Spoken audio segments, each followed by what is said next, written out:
And I look at her and I go, what did I do? And she goes, don't you ever talk to me like that kid talked to her mom. And I go, no, ma'am, I won't. Like,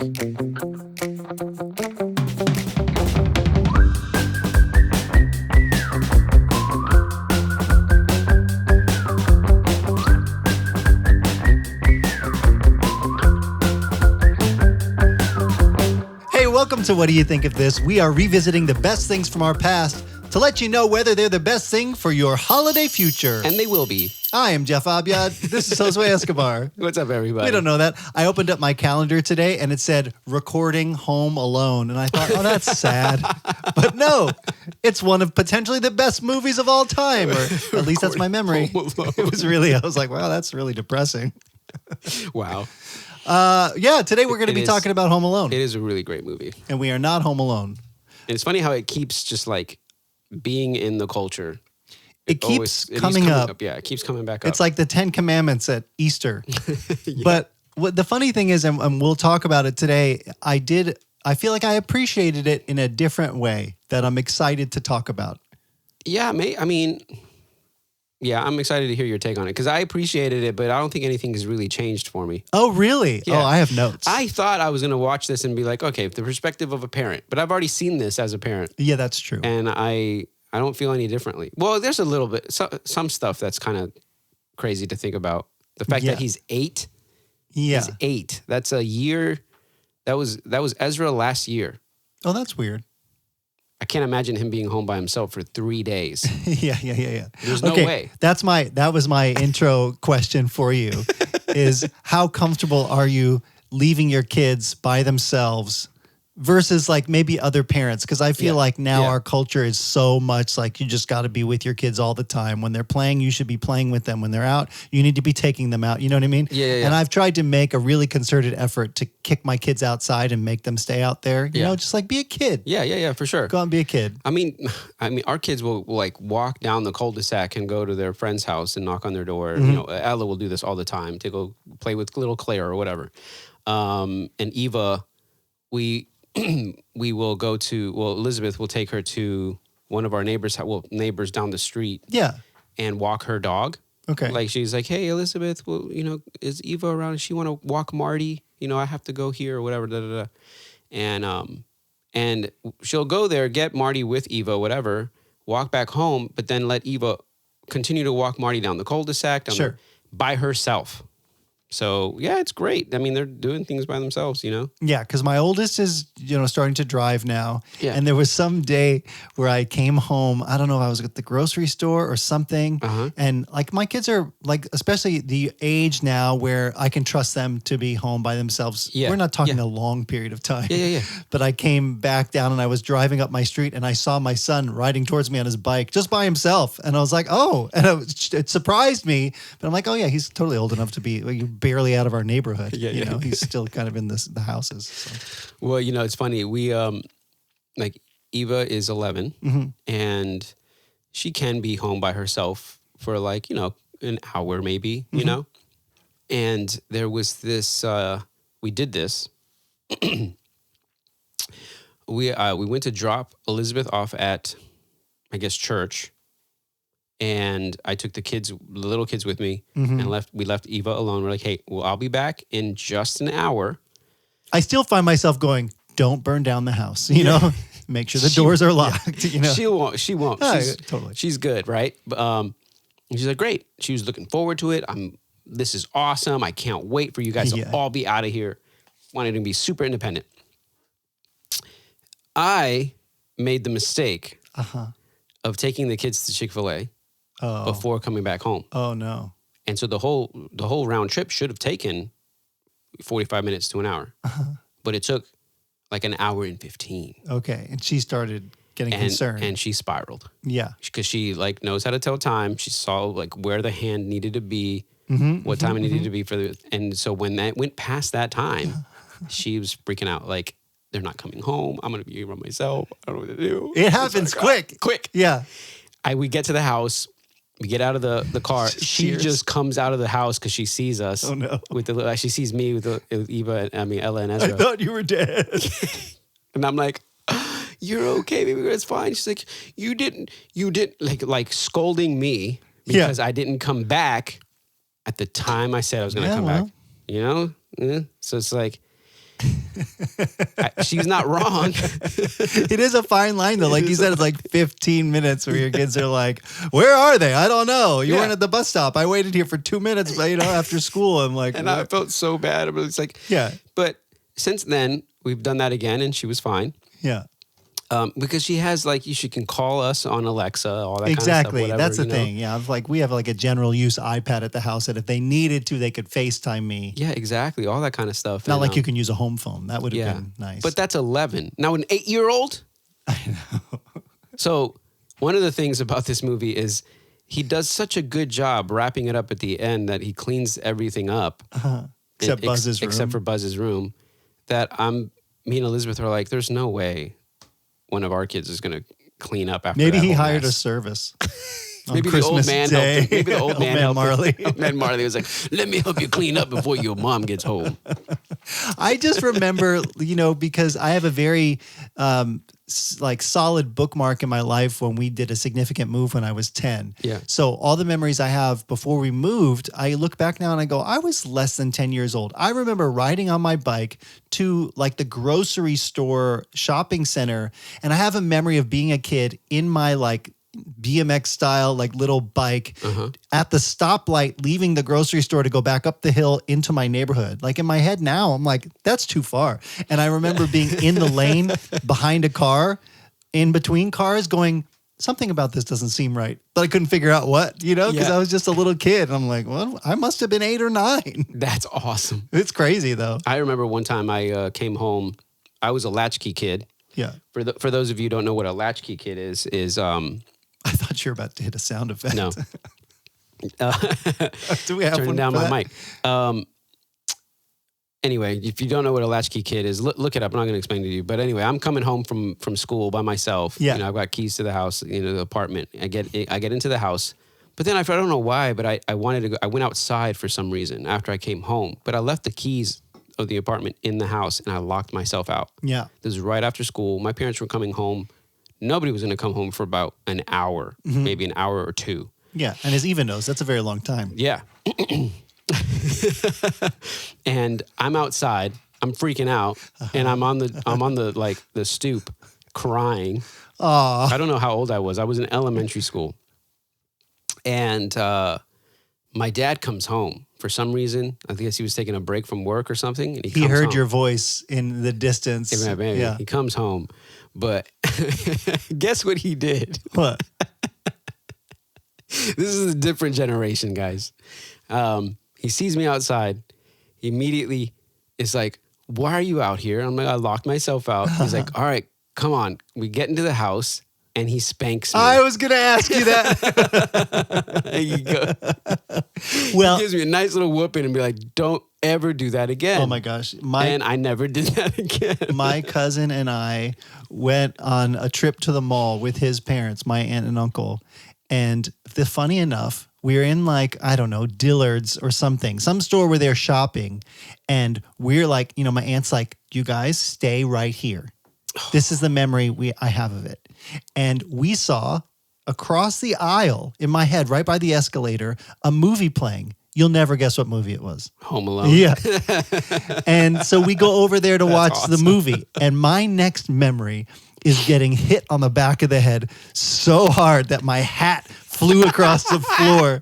And I was like, as a kid, why am I getting in trouble? But now as an adult, you go, the amount of fear that adult had, that they're just like, I'm not saying it's right or wrong, but they're just like, how could you lock yourself out of the house? Yeah, yeah, because anybody could have come over and been like, come here with me, little kid, or take me away or whatever, you know? Or the same thing, someone stole my kid at the mall. Yeah. That happened to me too. I got lost in the mall one time. Oh, man. And because it was my fault. I walked away from my mom. I mean, you say it's your fault, but you're a kid. This stuff happens. This stuff happens. And I remember getting found by the security, whatever, and they took me to this place, in the mall, and they announced it with all the lost coats and they announced it sitting on a metal at the chair. mall. Yeah, they announced like, hey, if you are the parent of whatever, come get your kid here. And my mom, comes and she's like mortified. Yeah, of course. But yes, staying home for 3 days with nobody at 8 years old. Yeah. How that kid wasn't just like crying. I mean, I think if I don't know if I could have done that as a kid at 8 years old. We could talk about the reality of it, but let's hit the intro first. All right, let's do it. Home Alone is a movie about a kid who gets left by his parents when they go on a trip to France, and then he has to survive on his own while his mom tries to find a way to get back to him. And during the movie, there's a bunch of troubles that pop up, and he has to save his house in order for him to be safe. And I definitely think people should watch this movie because it's a Christmas classic, and my family watches it every year. Okay, tell me when the first time was that you saw this movie. Do you remember? Oh my gosh, I don't remember. Okay, I know I was a kid. The funny thing is your wife texted us that it was like 2 days after we decided to talk about this movie, that it was in the news or whatever, that it's like the exact day of the 35th anniversary of this film. It's crazy. So that's a long time ago, 1990. That's wild. That's a really long time ago. And so I remember being in culture and a thing. Like I've just kind of always known it. I remember when the sequel came out, all that good stuff. This movie is a bit of an anomaly. I wrote down just the normal quick facts. It's only 103 minutes long. Director Chris Columbus. So Christopher Columbus, who sailed the seas? This was kind of, I read, a redemption for him because this was after he did the Christmas Vacation movie and he had like issues with Chevy Chase. Oh, okay, yeah. Some stuff going on behind the scenes. So this was like a career turnaround for him. But not only Chris Columbus, the writer on this, do you know, is John Hughes. Oh, he did Breakfast Club. Yeah. Ferris Bueller. A favorite of mine that I want to rewatch because I don't know if it actually is a favorite, Planes, Trains, and Automobiles, which also has John Candy. That's funny. What I read is he wrote this script in 9 days. Dang. Now, there's a lot of stuff in this movie that's not represented in the script necessarily. I guess. I guess you could write this movie in 9 days. It's pretty quick synopsis, right? Hey, Christmas time, family is going on vacation to Paris or France, Paris, France, and chaos ensues in the house. The weather makes it so that the electricity goes out in the house. They wake up late in all the chaos. They're packing the kids up, packing everybody up, and they forget a kid. But why? Because of that dumb... He was being a little jerk. But that dumb little neighbor kid who was like... Yeah, that kid was really annoying. Who threw off the count. I'm not going to lie. I know a kid just like that. Like, I know who that is. But that kid threw off the count. He pulls the camera out of the bag and he's like, oh, he's taking pictures on real film. You jerk. What does he ask the guy driving the truck? So what kind of mileage you get on this thing? Are they going to the airport? He's Paris? 8 himself and he's asking those questions. Yeah, he's just one of those kids. So they're on the plane, they get it, whatever. And this is, that's not the unrealistic part of like, all right, all the tickets, everybody board. And there's a seat that's available here. No, but the thing was, and I thought how funny, how easy it was to get on a plane in 1990, when the lady just grabs all the tickets and then she's just counting them all as they run in and the door was shutting. Oh, so she didn't have time, whatever, like that would never happen. That would never happen today. But also they didn't have assigned seats. She said, just grab whatever seat you can. Oh, dang. So there was no empty seat. The parents had first class. Yeah. The parents and the uncle and aunt. Uncle Frank. This is free, right? Do we get champagne? It's like 8 o'clock in the morning, 10 o'clock in the morning. Yeah. So they get on the plane and she realizes she left her kid. Yeah, midway through the trip, she realizes she forgot Kevin. Yeah, but it's a great setup because he like is at home and he's like, oh, mom or something. Yeah, and she like wakes up and she all of a sudden realizes something is wrong. Something's off. I missed something. I love how he's like, he looks kind of sad and then he's like, I made my family disappear. And then he's like, I made my family disappear. And then the music. So also... the other thing too is something that my kids would never do, being home alone for 3 days, is he took a bath. He like washed himself Well, 2 days consecutive. Like, here's what happens. my kids would go 5 days if we didn't make them take a bath. So Kevin in this movie is like, he's like 30 going on. Everybody, he's like 8 going on 30. Everybody hates him because he's the annoying little kid, and that's why he hears the voices of all of his siblings and his uncle and his parents that are all. He wasn't really that annoying. I know, but it's like like kids are. It just gets annoying. blown up. Fuller wasn't really annoying No. though. He's just there drinking that really old 1990 Pepsi can. Is going to pee in the bed. But yeah, so Kevin his real brother. Yeah, it is. Has this real complex in his life about like, I'm not grown up. Nobody likes me because I'm too young. Remember that age? Yeah. So he wanted to be grown up. So that's why he's like shaving his face and he's narrating to himself what he's doing. And is this toothbrush approved by the National Dental Association? That's the people Ella. that's Ella right there narrating. She would narrate everything if she could narrate her whole life. So I just thought like the way that all those details kind of came together in this movie, and that's what we'll talk about that I appreciated more as an adult, was the attention to detail. Yeah. Because there's a lot of movies that come out, even some that we've watched, where you go like, okay, this is just, even some of the later Home Alone movies. I remember liking 2. I don't know how much it holds up against this one, but 3, by the time they got to that one, and they were just like, let's just do it again. We'll just make a bunch of bad guys get hurt and fall down. It's like, that wasn't the movie. Yeah, but I wonder if this, you said that they wrote this in like 9 days. I wonder, you remember Dennis the Menace? The hero of all kids. Was that before this? You talking about that movie with Walter Matthau or the cartoon? The cartoon. Because there was a comic strip. Yeah, and then there was a cartoon. I think that's probably where they got the idea. Like, hey, this kid stays home. Bad guys try to come and rob the house. And like Dennis the Menace style thing, we just have a bunch of stuff, like slapstick stuff happen. He like defends the house. Like, they slip on this. They burn him here. Like, I don't know. Like, maybe not exactly like Dennis the Menace, but like a kid who does these things to these adults and he outsmarts them. And it's slapstick. It's funny. Yeah. But I think that on its own, if you tried to sell that as a movie, would work. Like, we just watched Casper, which feels kind of like those kind of gaggy things. But in that case, that didn't work. I didn't know. But this movie, to me, once I got to the end of it, I'm like, this is all about setup and payoff. We're setting things up really strategically that all pay off in the end. Even the tarantula, that comes back up at the end. All the stuff, like the pizza guy, all the things come back and they're better at the end. So not just we're setting booby traps and they get like paid off. But the whole movie is all payoff. And then you have like this cast in there who you've got some notable faces, but not all. Yeah. Like Kevin McCallister, Macaulay Culkin, this was basically the beginning for him. Yeah. But let me tell you what an MVP Catherine O'Hara was in this movie. We're not going to have a closing the loop today, but I also need to mention that it's not mac and cheese she's eating back there. Oh, yeah. It's enchiladas. It's a famous enchilada recipe from her mother. Fold it in. She's so good in this. And like, she doesn't overplay it. She has some like hammy stuff, but just her as a character, it's just well thought out. Yeah, I believed her more than the dad. I think they could have recasted the dad. I liked him. You did? I liked him. I liked him because you could tell like he's an easygoing guy. He's not necessarily aloof, but she's the one running the house, right? Yeah. Could you buy it though that she would be with somebody like that? Yeah. I don't know. I didn't buy it as much, but it's fine. It wasn't about What do you him. mean? What's not? I don't know. Like I don't know. He just wasn't, he had no presence to me.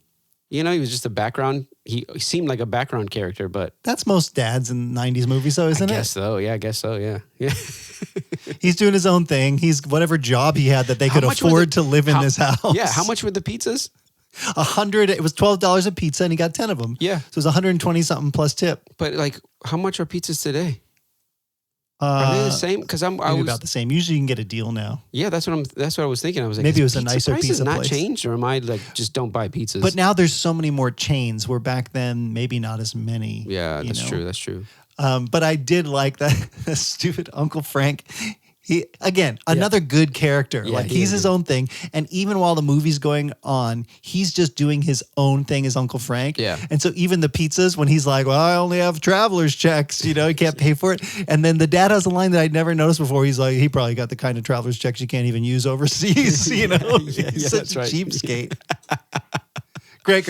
Oh my And God. then at the same time of that beginning scene that sets it all up, when you have all these families coming together, you have Joe Pesci. Oh gosh, in the beginning, he's dressed up as a cop. And I mean, as a kid, I had no idea who Joe Pesci was. Yeah. There was no like Goodfellas in my life. Yeah. I've still never seen those movies of his. Well, I know him mostly from this. Yeah. And- well, yeah. I mean, as a kid, I didn't realize who he was either. And so he just kind of brings this, and apparently I read that he did like kind of method acting in that like he stayed away from Macaulay Culkin during the filming of the movie. Oh, really? To kind of be this sort of extra like presence of like a stranger danger That's sort of cool. vibe. That's cool. I like that.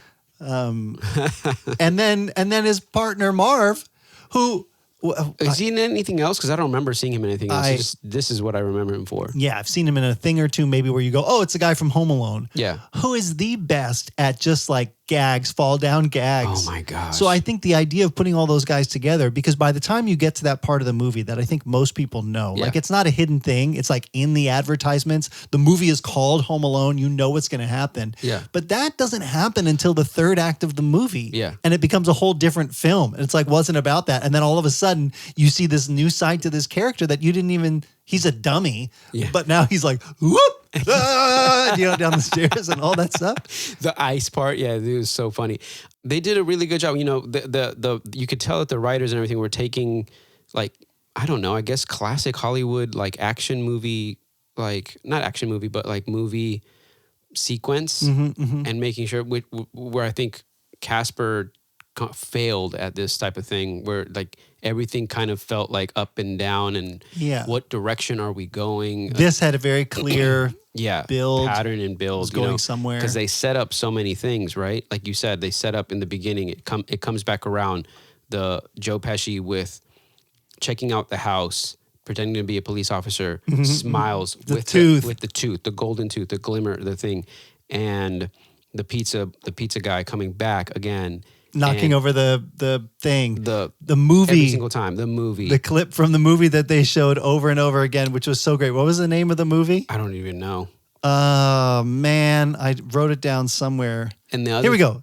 Angels with Filthy Souls. Oh, Angels with Filthy Souls. That's like a minute and a half, a 2-minute movie just made for this. Wow, that's hilarious. And then they just have they built the old man. The kids are looking at the old man and like, oh, this is, like this classic, unbelievable kid story that if you go, wait, he can't fit a body in that thing of salt. Why would he be dragging it around? Makes no sense, but so scary. Yeah, and it just throughout the movie, you see him, he runs into the old man at the grocery store. He runs into the old man at the church, and then the old man at the end. Like, it's like I have something else. The whole thing builds so well and follows like you could see like the kids at their uncle's house, or was it their uncle's house or whatever in France? In France, are like, man, don't you? Like, he must be scared. Like, aren't you a little bit worried for him? He's like, no, I'm not. He's like, I'm not that lucky. I'm not that lucky for 3 reasons. A, I'm not that lucky. 2, what does he say for 2? Oh, I don't know. Yeah, but it's just so funny how they, like, it's just really well thought out, like kind of grounded. Yeah. But still kind of, not. And everything's not perfect, especially when it comes to maybe some of the kid acting. Macaulay Culkin is great. Yeah. But there's certain moments where you're like, oh, he's a kid. Yeah. That line feels a little stiff. But I love him in this. not to criticize him or whatever. But just to say, like, there are things you could pick apart in this movie. But I just felt, going back and watching it, that those things that I saw, the setup and the payoff, if you look a little deeper, it's like there's another layer and there's another layer. And so to get into this like full plot thing, what I want to do is do a little game I'm going to call Holiday Hits and Home Alone Bits. Right on. Yeah. And this is why, because one, and the thing I hadn't even mentioned yet, John Williams did the music for this. Oh yeah, so good. Yeah, it is undeniable. Like it's not. You can tell that it's John Williams, but it's also at the same time you could tell it's Home Alone. Every character has a theme. Like every time you see the for the criminals, it's like Peter, the wet bandits. It's like Peter and the Wolf. I have so many favorite scenes, and it all is with Joe Pesci and Marv. Yeah, we should learn his name. There's so many. Harry and Marv. There's so many parts of this movie, and I'm like, I think these are my favorite parts. You know, when he comes out of the house and he's like, "What are you laughing about? What are you laughing about? What did you do? You did it again. You did it again, didn't you? You're got sick. the water running. You're sick. That's something a sick person would do. It's our calling card, Harry. We're the wet bandits. It's like he's so stupid. Yeah.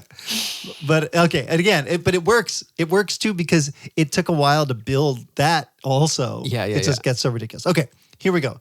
So holiday hits and Home Alone bits. My idea is not only did John Williams compose score, including, themes for the criminals and every time he goes into like the church or the sanctuary or all that stuff, but there are iconic soundtrack songs in this movie that are, you just know, and they come on and you go, oh, I know that, or, oh, I like that, or I don't know how much they had to pay for the rights of the music in this. Oh, you know, for the non-John Williams stuff, but crazy, well worth it. So I'm going to give you a song, okay, and you tell me at what point in the movie this song pops up if you can remember. Okay, Run Run Rudolph.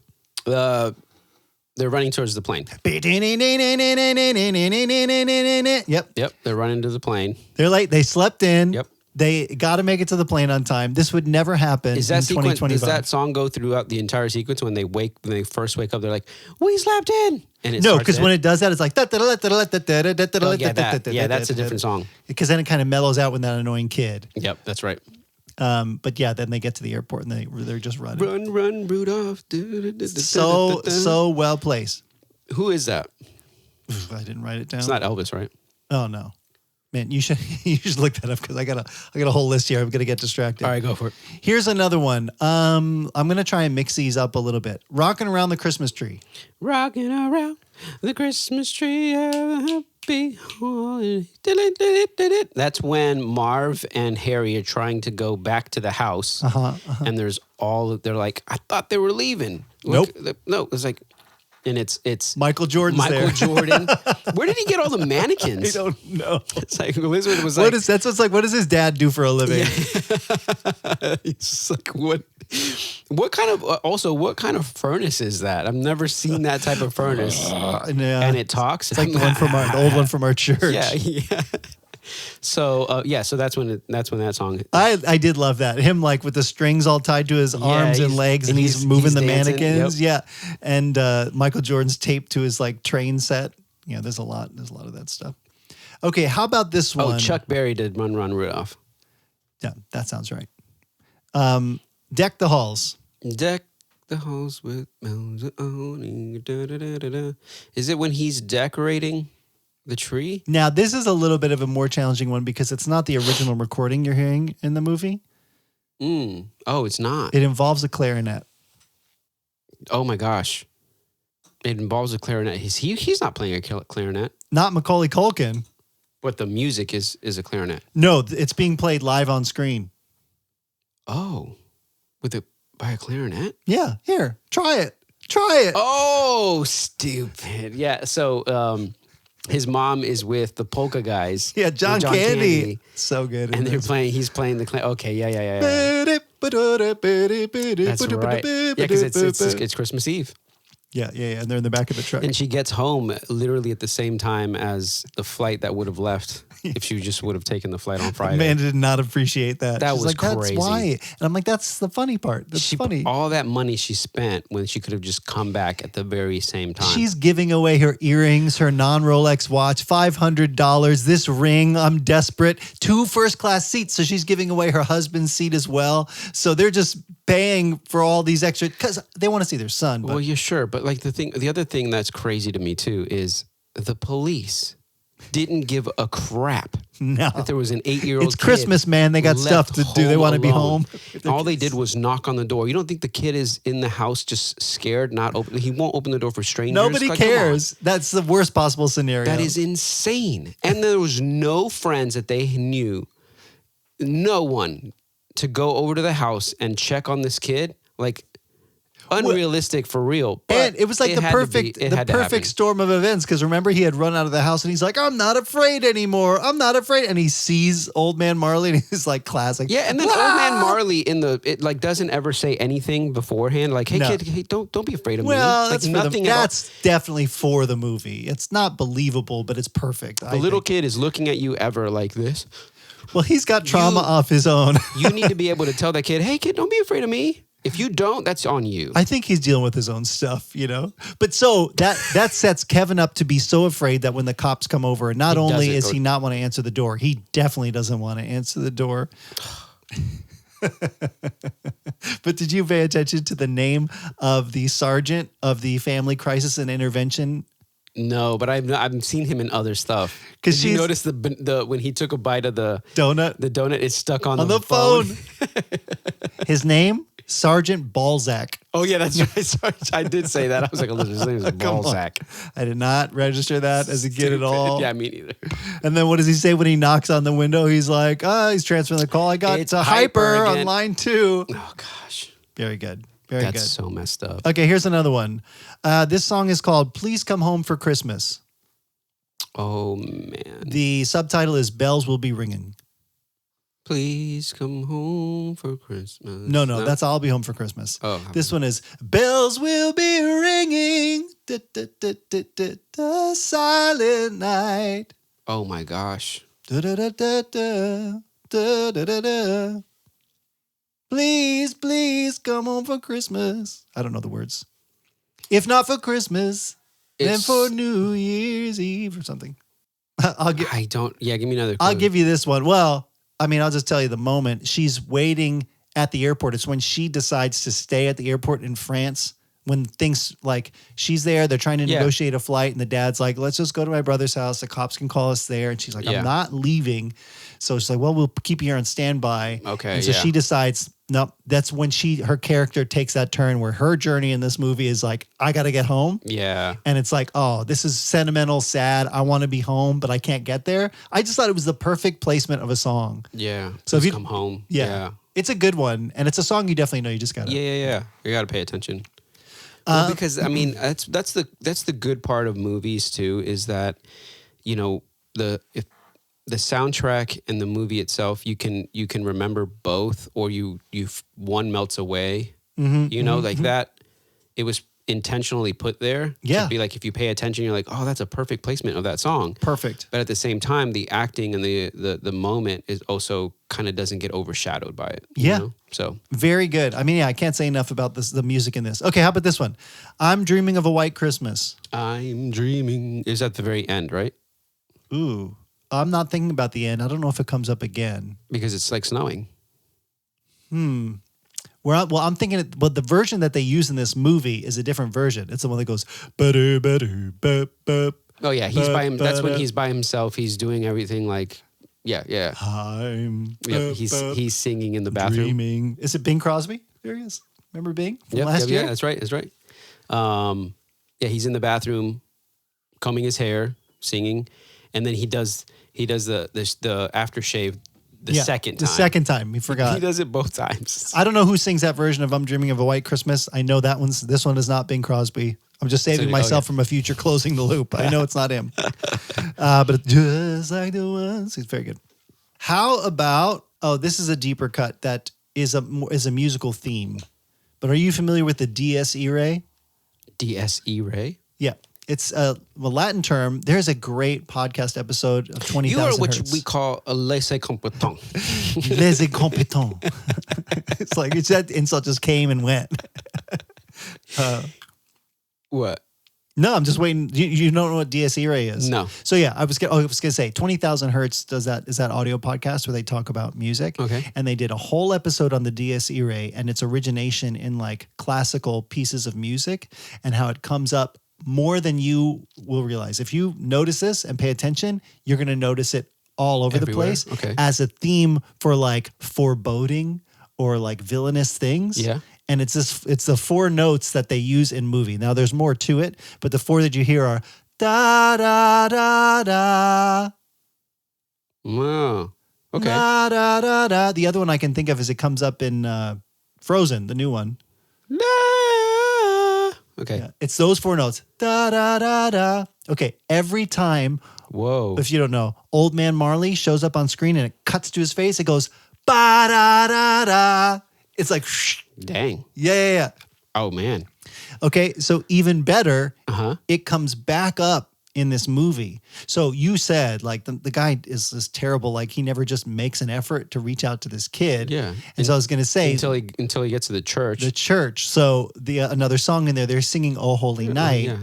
And then he comes up to him and he's sitting there, and it's the first time the man smiles in the whole movie. Wow, yeah. He's standing there all imposing. Kevin's freaked out and he smiles at him, and then they kind of have a moment. Yeah. And he kind of, unpacks his whole thing, which again is this genius scene because he starts giving the old man advice. Yeah. About it's like a reflection of Kevin. It's like Kevin's got this problem with his mom. They had a fight, and the old man's like, well, years ago, I had this fight with my son, and now we don't talk anymore because I told him I didn't want to see him anymore. It's like, I never noticed that. Yeah. That is the exact reflection of what Kevin's doing with his mom. That's right. Yeah, you're right. Oh, God, I didn't catch that. And then Kevin's like, right. you should talk to your son, especially around Christmas time. He's like No one coming. wants to be alone on the holidays. Mind blowing how that all got set up. Kid, yeah. And we didn't even get to Marv falling down the stairs yet. I'm like, the movie to me as a kid. Oh, that's right. Hadn't even happened yet. That is really funny, dude. So, dang. Do you know what song comes up at the end of that segment that the choir starts singing? Oh, gosh, man. I don't remember. I mean, classic Christmas choir song. I was in an ensemble in high school. We would sing this every year. Think traditional, classic. You see a Christmas choir. What song are they singing? Yep. I don't know what it's called. It's called Carol of the Bells. Carol of the Bells. But okay. sing those first 4 notes again. Da, da, da, da. Oh, D-S-C Ray. It's the same notes. So after he gets kind of redeemed. Now it takes this classic villainous theme, but it puts it in this hopeful Christmas song that it's creepy, but listen, it's the Christmas bells. Oh, man. And the whole movie turns over. That's crazy. You think that's a John Williams I that and I had them gotta do think that? somebody did that on purpose. That's really cool. If you just go back to the movie, if you haven't watched this yet this season, just watch every time that old man shows up on screen and listen. Da da da da, and then for it to come up there, I'm like, that cannot be by accident. No, that's not. That's not by accident. There's no way. Nothing on movies is by accident, folks. And then it sets up the whole home invasion, which again, talk about good movies. Talk about setup and payoff. He comes running right to his neighborhood. Yeah. And as he runs, all the lights in the houses turn on that Joe Pesci, 2 acts earlier, was like, oh, this house, their light turns on at this time and this time. That's so right. It's setting you up to know, it's about to be time. This is the time. It's about to be time. This is exactly, we know what it is. Something's going on. That's so funny. Yeah. It's so strategic. So many layers. Oh, just very so good. great. Dang. If you appreciate good layers, you should put a thumbs up on this podcast wherever you're listening. I just want to throw that in there right now. Dude, it's so crazy because the neighbors actually spoke to each other and going, hey, we're going to turn on our lights at this time. What time are you going to turn your lights on? No, they didn't do that. No. They coordinated. I've got 8:57. You got 8:55, right? Okay, cool. Yeah. Okay. I want to ask your thoughts on this end scene, but before we get there, there are just a few other things that I wanted to point out that I noticed while watching this movie. Okay. First of all, and I don't know that you could have this movie any other way, but this family dynamic is so toxic. First of all, this kid has... Look what you did, you little jerk. And then the re-recording the of uncle calls the 8-year-old a jerk, dude. That's crazy. I mean, yeah. The uncle is very selfish and not concerned about anybody. Take the spoon. Yeah. Not even that. It was like real crystal. Oh, yeah, it's real crystal. Yeah, Put it in your purse. Put it in your purse. And then he's like, oh, can you top me off on my free champagne? But even Kevin has a mouth on him where he's to his mom. Oh, he's talking back to his mom so nonstop. hard. Yeah, dude, that's so messed up. Really Why bad. don't you make me? Or something whatever he says. Yeah. Oh, we are on the top floor, dummy. Dummy. Calls his mom a dummy. That would not have flown in my house. Oh, that would have been a backhand to the mouth in my house. If you said something bad, what was the home method to correct you? Did you ever have to I don't know, remember the kid in the Christmas Story had to sit with the soap in his mouth? Oh, well, so my parents did that to my brother one time. Once. Once. I don't, okay, so one time I'll tell a quick story. I'm walking around the mall. I think I've probably already told this story before. But I'm walking down in the mall with my mom, and this lady and her kid are in whatever store, and I think he's holding like a vase or something like that, a glass vase. And she's like, okay, put it down. You know, you're not supposed to be touching it. Like, please put it down. Mm-hmm. And the little kid goes, make me, or whatever, you know, like, what, no, or something like that. It just says, no, make me, whatever. And me and my mom both see this. And before we could just continue to walk on, right, mm-hmm. and ignore it or whatever, I feel the back of my mom's hand smack me right in the mouth. What? Just, pow. And I look at her and I go, what did I do? And she goes, don't you ever talk to me like that kid talked to her mom. And I go, no, ma'am, I won't. Like, okay. And I go back home. And I never told you this story before. I've told this story to people before. I go back home and I tell my brothers, it's like, yo, you won't believe it. Yeah, mommy just like smacked me in the mouth because this other kid talked back to his mom. And they were like, yeah, well, that's mom. She's like, yeah, why are you surprised? She's like Ra's al Ghul. Dude. This is so you remember your oath. Boom. I will never forget that, dude. Well, I guess that was so good parenting then. I mean, maybe. No, I don't. I just think it's funny though. Those things stick with you. It does, man. This is like I can tell you. I don't think I've ever spoken to my parents like that. I would never dare tell my mom. No, you dummy. I feel like there are moments in my life where, as a kid, you like experiment with saying something that you would never say, and a good parent shuts it down. Yeah.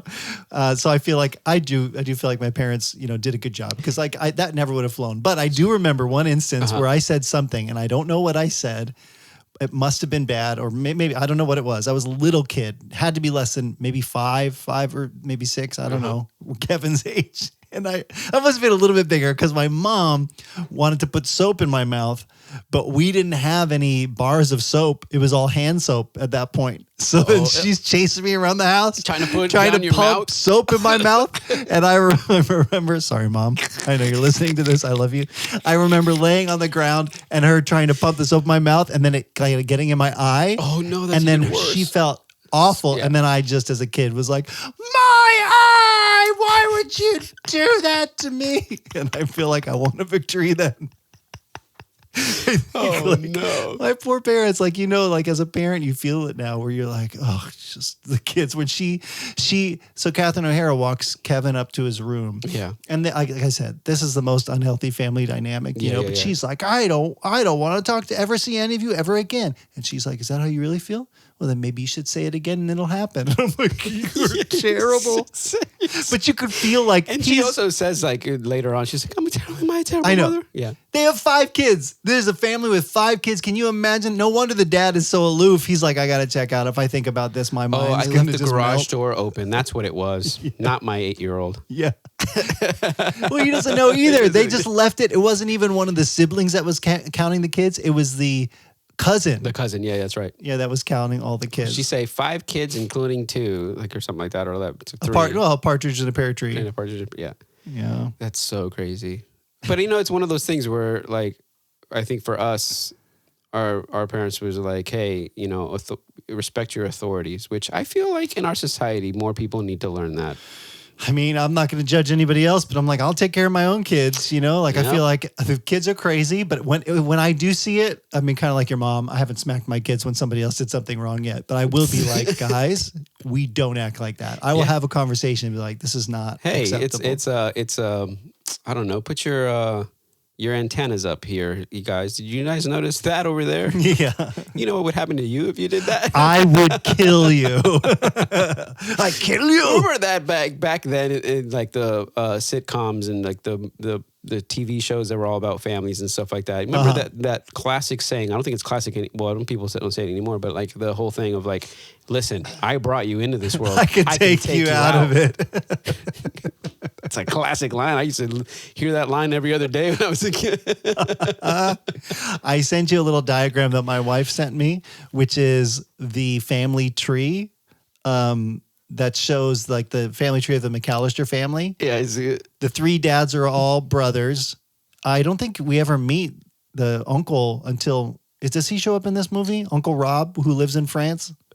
Oh, no, we don't meet him. That was the other thing that I didn't remember as a kid because it didn't matter. Like I knew the uncle paid for them all to go to France, but the uncle got sent to work overseas, but funny. the kids were still finishing school, so they couldn't go. So when Catherine O'Hara is explaining it to Joe Pesci's character, like at the quote unquote cop criminal, she's like, oh yeah, my brother-in-law, he had to go, whatever, his kids are still in school here, so they wanted to see the family all together. Oh, God. So that uncle is paying for all of them to fly to France. That's a lot of money. I'm like, you people. I mean, I don't feel that bad for you. I don't feel that bad for you getting robbed. Take your mannequins and go. Get your mannequins. Yeah, your mannequins and your life-size cutout of Michael Jordan.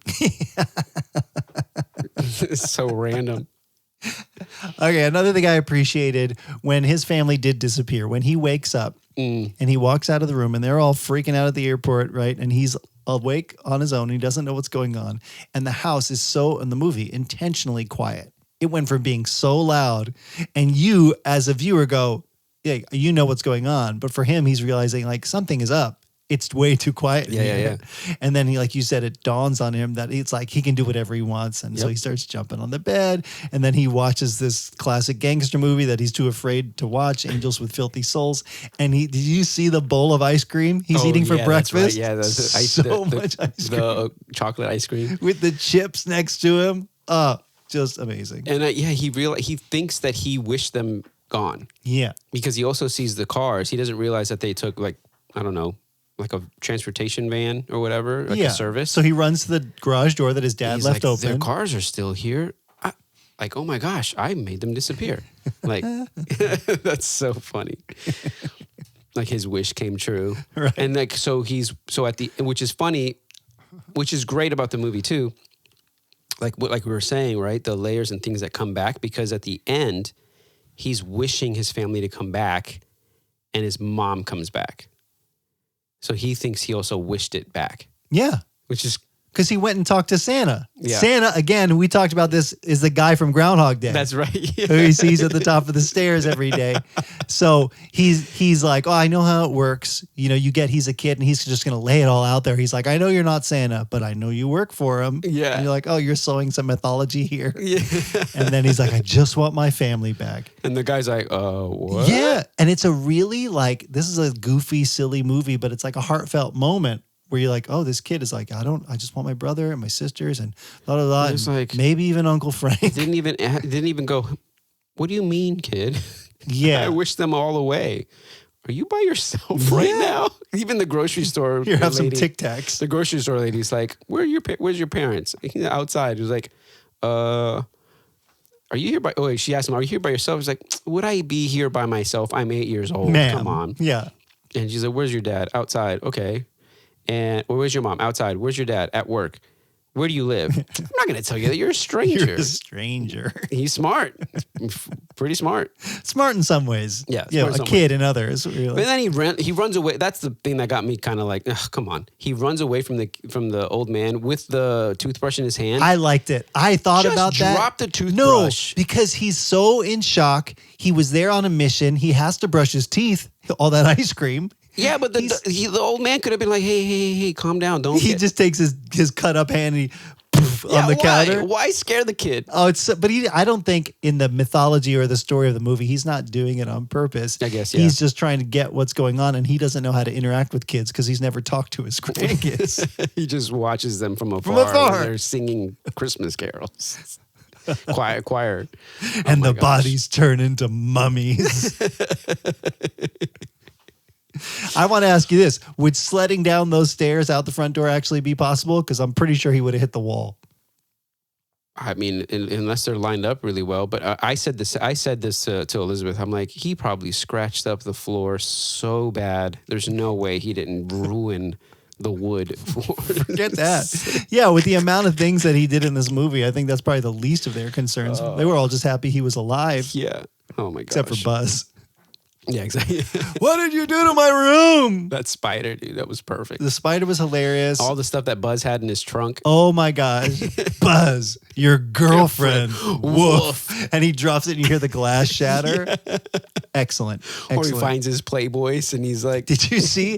They're all naked. It was TV broadcasters. It was like TV broadcaster bears all or something stupid. Unbelievable. And then the firecrackers. Broadcast models, I thought it said. I can't remember. I saw the word broadcast and then models or something, whatever. But yeah, it's. But and again, he pulls the firecrackers out of there. That pays off later. Yeah, I don't feel like there's anything in here that's not particular. They don't line up for something. Yeah, for later. Yeah, really good. The spider. That's probably one of my favorite parts too. Well, the whole gag with Marv and Harry when he grabs the burning hot handle doorknob, but then when he goes back around to the other door and he touches it, it's like he's like, it's not hot, you know. And he opens the door and he gets his freaking head flamed on. All of that was so funny. Okay. But my favorite part is when they fall and he grabs Kevin by the foot and he finds the spider, the tarantula, and he puts it on his face and he's like, ah. Then he gets up and it's on Harry's chest, the spider, and he's got the crowbar and he's like, don't move. He's don't but move. But Harry's face is like, what are you doing, Marv? What are you doing? Marv. Because at that point, they're all out of their minds. It started the minute, okay, so all this setup to get Kevin in the house, and he's basically set up this, everything's a trap. If you haven't seen this movie, oh my gosh, who are you? And get on it. Yes, watch this movie, please. He lays it all out, but all the things come back. And that's what I was going to say before we talked about like the fun house, is that even like the micro machines, because at the beginning of the movie, they like offhandedly are like, oh yeah, he had the hot glue gun and he was making Christmas ornaments with your fish hooks and his micro machines. Yeah, that's right. To like all those things, and then where he places those broken pieces of stuff in the window where they had already peeked inside, all that stuff comes back. They don't use the movie at the end. That kind of pays off a little bit earlier, like the firecrackers where he's like, oh yeah, that's right. Yeah. The pizza guy or whatever. Oh, anyway, all that stuff. And then it just like culminates in this insane moment. And this movie takes a turn that I feel like is entertaining on its own, but it's already been a whole movie. It's really the last third act of the movie. You've had the ups and downs, the sentimental ties. You've had funny moments. You've had the music. And then it's like, this so ice funny, down the stairs, so the iron to the face, stepping on that nail. It's just, the sound design on that. We're going to do the same thing that you did to us, kid. Iron to the face, blowtorch your head. It's so great. The hair on fire. Yeah, the head on fire. How did he know? Like he tarred or like glued the steps in the basement. How did he know that was going to happen? And he would have to take everything off, the socks off, and then step on the nail. He steps on the nail, and it was just so funny. Just for this movie to turn into that, it's so unexpected. Yeah, I guess if you didn't, obviously that's going to happen now because. The movie's been out and it's advertised this way. Yeah. But even the commercials show some of that stuff in that time period. Like you expect it, I guess, but the whole movie took place and you only get little seeds of like dumb stuff. Yeah. You don't get that it's going to be this. Yeah, but it's so fun. It made me laugh so much. And I remember I that's one of my childhood memories too, is like laughing with my brothers about the tarantula spot. Most. I don't know why it always tickles me that his Joe Pesci's face is so concerned that his friend is about to hit him with a crowbar. Like, Marv, why? Marv. Why do you not love me anymore? Yeah, we've been through all this together. Then he hits him once. He gets up and he goes, "Why don't you like it?" He doesn't ever cuss. No, you can't. It's a kids movie. Because it's a kids movie. But he's like, it's just so freaking funny. Even when he first gets shot with the gun out the door, and he's like, he's just, and the way Marv puts his head in, and he's like, yeah, bow, hi. But that to me is the other thing on this movie when you talk about payoff and all those moments, because from the beginning of this movie, it's insane. Like you have this family with 15 or whatever kids in it, and it's just chaos, and it's all like nobody's going to talk about it. We're not talking about anything. We just shove it down, just deal with it. Got to dry off the plane tickets in the microwave, all this stuff to the point where like when Marv, for Harry, finally gets shot. Talk about Sergeant Balzac, and he just like, that's it. We've been nice. I've been like trying to take it easy on this kid, but it's now just no holds barred. It's on. And then that's it. Like it's a movie that it just the lid comes off and it's insane and it's so great. It is really good. It's so funny. What was your favorite like physical funhouse house gag? It always is and it always will be the spider and the Marv hitting him with a crowbar. It always gets me, bro. It's so funny. I know this was early on, but the paint cans in the stairwell, when the one comes down, you know what I mean? Heads up. And he ducks and it's pong. And then the the next one. And then when he goes up the stairs, we're coming to get you. You better not throw another can. He's like anticipating it coming, Swinging his arms. Yeah, but that whole section where he grabs the spider, puts it on Marv's face. From that moment, that scream to the hitting him in the chest with it, that's my favorite chunk. So I love it. It's good. I love it. The physics of that very last one where Kevin hides in the treehouse and they have to go across the rope, to climb to it. He wants us to go back downstairs to go through his, what is it, House of Horrors? I'm not doing that again. You're going to go across. And he cuts the freaking rope. And he's like, go back. And I remember as a kid going, if he cut it right there, they would hit the ground. But no, they very satisfyingly just right into the wall. Yeah. Oh, my God. While he runs across the street, right? To the house that they hit first. Yes. That was already flooding. It was full of water. To call the cops. Because he called the cops before it. Oh yeah, but he gave them that address, right? Yeah, he did. He gave them the house address. Yeah, and then they catch him. They finally catch him. They hang him up, and then he gets saved by old man Marley. Yeah. Did you notice that it was like that they had a stunt double for old man Marley for the parts that he hits? Yeah. No, I didn't notice that. You can kind of tell it's some dude with a wig, a really bad wig. And they catch him. And that's when they tell him, we're going to do the same things you did to us, kid. They were so angry at an 8-year-old. Well, at that point, he's not an 8-year-old anymore. He's the devil. A nail through the foot. Speaking of the devil, actually, one line that I really appreciated going back to when Catherine O'Hara's character syncs up with John Candy. She's having her blow up freak out moment, and she's at the guy in Scranton, and he can't find her a plane ticket, and she's just lost it. Yeah.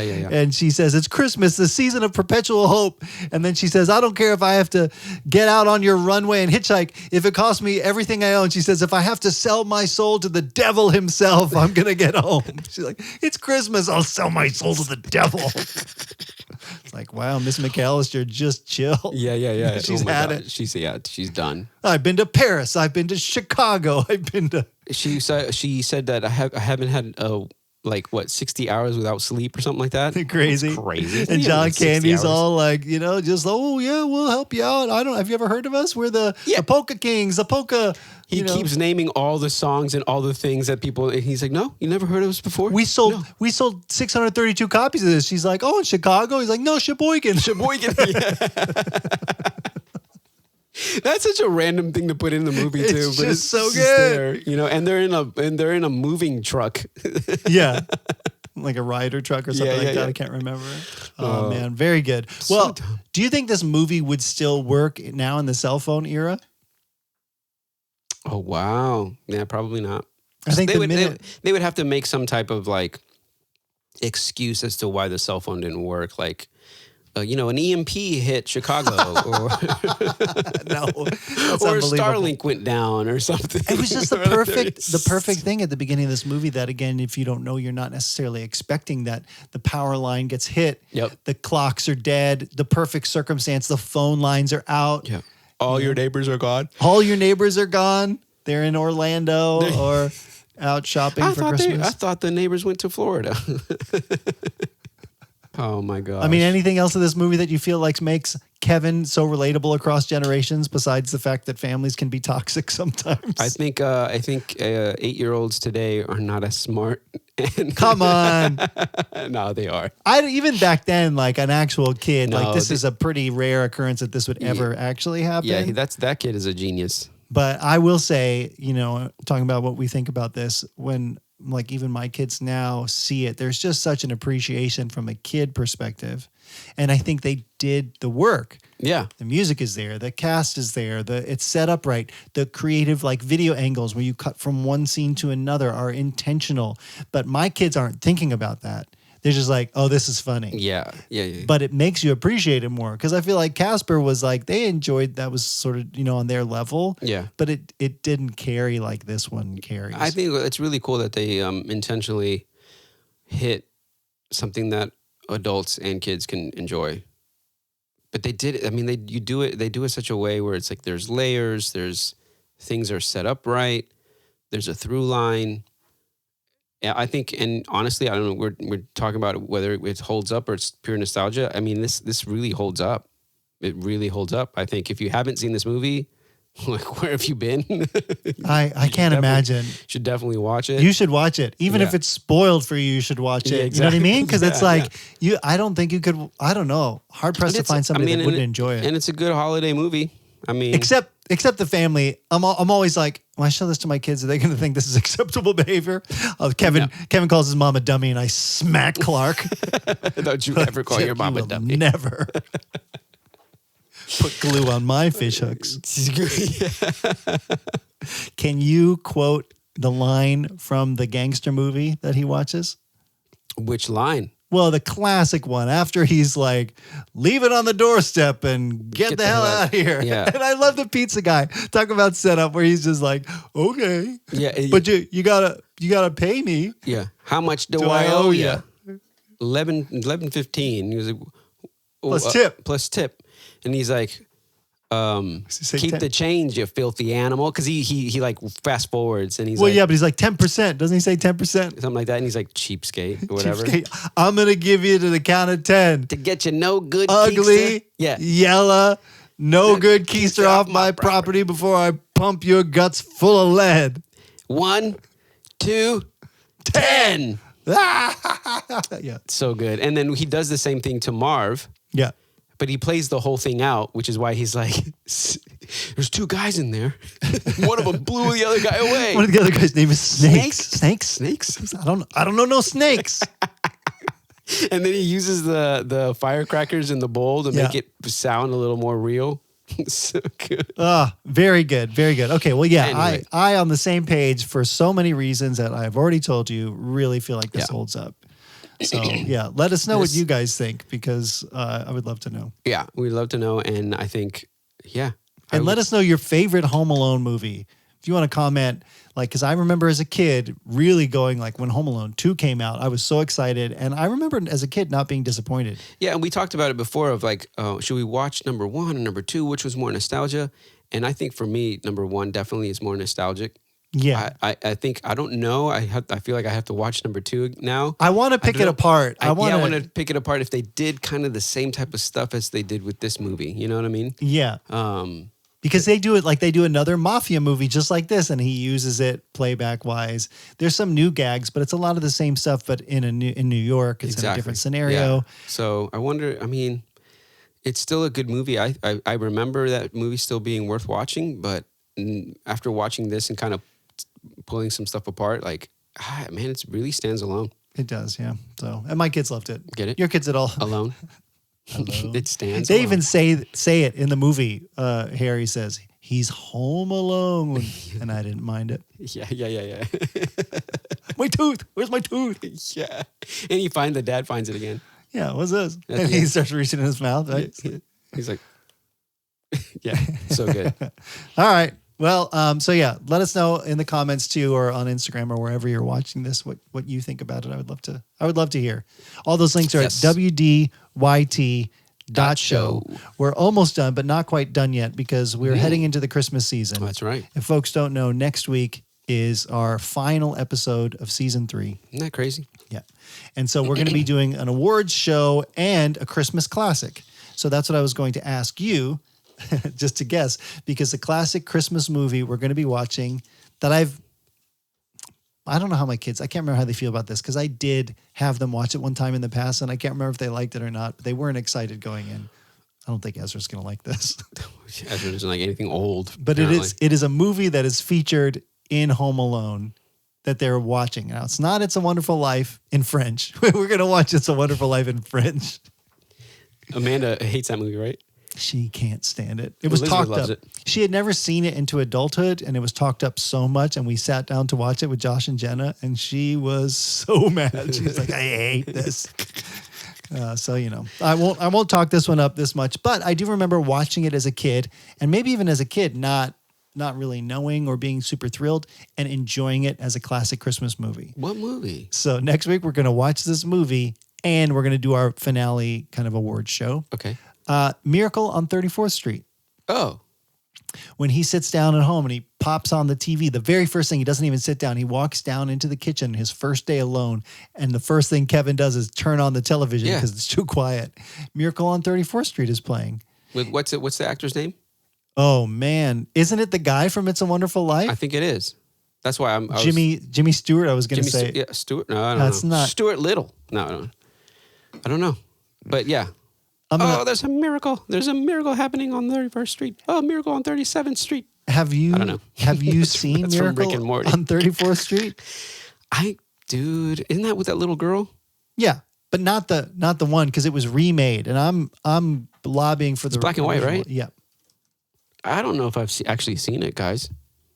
So the one that I'm thinking of came out in 1947.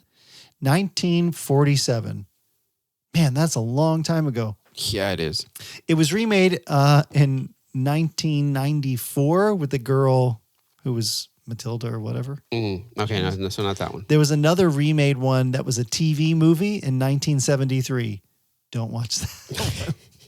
Specifically, 1947. You may not recognize the cast, but Maureen O'Hara is a female character. The guy is John Payne, so it's not Jimmy Stewart. And then the other guys, there's some other well-known characters that you might recognize, but it's an old movie. So crazy. Okay, cool. So we're going to watch that. Okay. Christmas time. To close things up, yeah, I love that it's Christmas right now. Closing segment today, I'm just going to call this game Making Merry Melodies. I have a stack here of movies, of holiday movies, according to ChatGPT. And we're just going to draw them one at a time, and you just have to hum a tune, the score, anything from the movie, and get me to guess it. First one of us to 5 points wins it. What if I don't know the song? Then you could just give me a quote. I would say, because some of them have iconic songs, some of them maybe less so. So I would say sing it or hum it. You could quote it, or if you don't know the quote, then just maybe give me a description that's not too obvious. But okay, the first one I can't sing, but I will quote something. Okay. Yippee-ki-yay, mother. I've never seen this movie. It's controversial whether it's a Christmas movie. Oh, it's definitely a Christmas. Is this Die Hard? Yes. Yeah. We probably should have added this to our list since it's a movie I've never seen. Okay, 1 point for me. I did not cuss, actually, by the way. If you saw my mouth, it was not open. I don't believe it. He swore, people. He did it again. He can't be stopped. For my kids listening, Daddy did not say the word. This song was written specifically for this movie, and I think earned some awards for it. Home Alone? Yeah, classic, right? Yeah, heck yeah. John Williams wrote that. You would think that that's a real Christmas song. I know. Well, because the choir sings it. Yeah. La, la, la, la. Yeah. So good. I had the name of it written down somewhere, but I don't know it. So. Oh my gosh. I don't know any song. I guess I do know the songs in this, but I only seen this movie once. Can I quote it? Man. I don't know if I can quote here. I'm going to try to pick another. You could just give it a description if you. Can I find? All right, just pick another one. It's all right. Can I find that one again? The song is called "Somewhere in My Memory."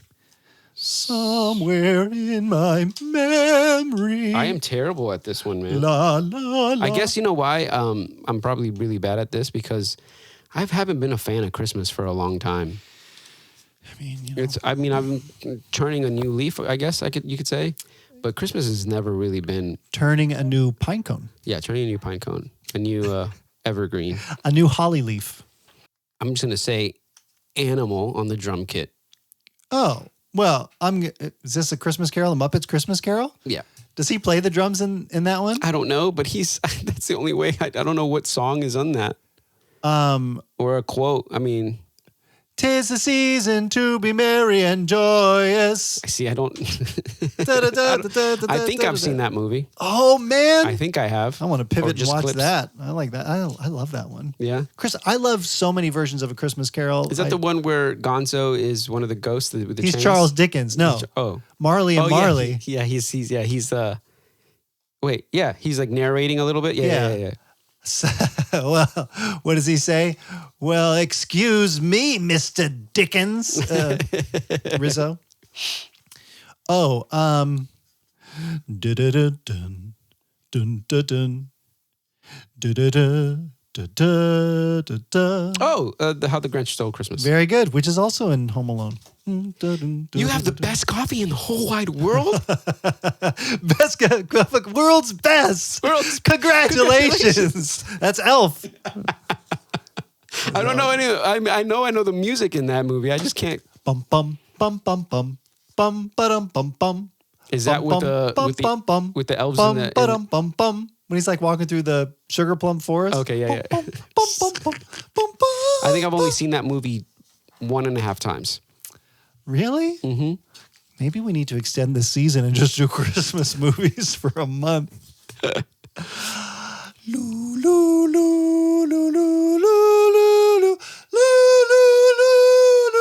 You're doing it in a way. You're specifically doing loo loo loo. Is this Charlie Brown? Yeah. Okay. Charlie Brown Christmas. Merry Christmas, Who does Charlie it like that? Brown. All the kids at the end, after they like decorate the Christmas tree and try and make him feel better. I know we talked about this, but that has been played for years on CBS or something like that. Yeah. Every single year, what, almost 60 years now or something like Something that. crazy. There was a break in there. I think we talked about, but yeah. I don't know. You'll poke your eye out, kid. Oh, shoot your eye out. That's a Christmas story. Yes. Are there any songs? I don't know, but like, I can't put my arms down. I can't put my arms down. Oh yeah, the music from Peter and the Wolf. Da da da da. It was almost like Dies Irae when the kids, every time that creepy bully kid is chasing them, they play the music from Peter and the Wolf. Oh gosh. Oh, I can't think of it now. Anyway, just lick the pole. Silver and gold, silver and gold. Da da da da da, silver and gold. I'm trying not to give you the obvious song, so I'm giving you a deeper cut. Silver and gold decorations on every Christmas tree. It's a Wonderful Life? No. No. Man. Miracle? No? Should I sing the words or just hum it? No, just sing the words. This is the island of misfit toys. I don't even know that's a melody. This is the land of misfit toys. Is that Island? The island. Is that Pinocchio? I'm a water gun, but I shoot jelly. Have no clue. Come on. No clue, folks. The lion with the wings and the train with the square wheels. The lion with the wings. The island of misfit toys. Okay. It's not Peter. I mean, it's not Peter Pan. Pinocchio? No. It's like that though. Claymation. Da da da da da da da da da. Rudolph. Okay. Yep. Wow. Okay. That Island of That's Misfits old. Toys song is when they all come creeping out. Like, I need to rewatch that. Yeah, it's going to be a busy month for us. This is 5. This is number 5. I could pull it away here as a wind.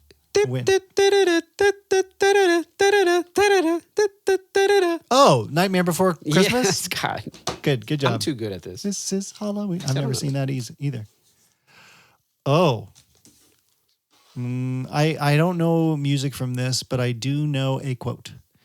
Every time a bell rings, an angel gets its wings. That's what I was going to say. And every time they say a lie, they die. Nope. Nope. This is it. Is this Nightmare? This is It's a Wonderful Life. It's Amanda's Nightmare, yes. All right, I don't know how we call this. It's 5-5. Okay. We're both winners because it's Christmas? I guess. Happy holidays? I don't know the last two. Oh. At all? Quotes? Well, we're going to watch this one. Santa Claus? Is that the one with Tim Allen? Tim Allen? I know I've seen it. But I can't quote it, or I don't know any music from it. I feel like all these movies I know so well. Well, besides Die Hard and The Nightmare Before Christmas. Well, all right. Well, 5 had 5. Well, good job, everybody. Let us know your score below. So don't forget, next week, 1947's Miracle on 34th Street. That's going to be good. But we're not going to tune out after that because we're going to be giving out podcast awards, and I think they're going to be good. That's awesome. It reminds me of the Whammies. Remember the Whammies? Yeah, the Whammies. I still have those somewhere. I'll have to pull them out. In the meantime, guys, we just appreciate every one of you who have listened, whether it's for Christmas or for the whole year, because we're finishing out the year. And if you haven't yet, take a second and give us 5 stars and tell us what your favorite Christmas movie is. Yes. And tell us what you thought about Home Alone and how much you enjoyed it too. Yeah. Yep. And tell us a story about your parents and how they disciplined you. I don't know. Some people might not want to document that on the internet. So write whatever you want. As long as it comes with 5 stars, we're good with it. Yeah, exactly. Yeah. And if you have any ideas of other things we should be watching, email those to us at ideas@WDYT.show. We'd love to hear them. But until next time, stay warm, guys. Yeah. And we'll talk to you on What Do You Think of This? Peace out, everyone. Bye.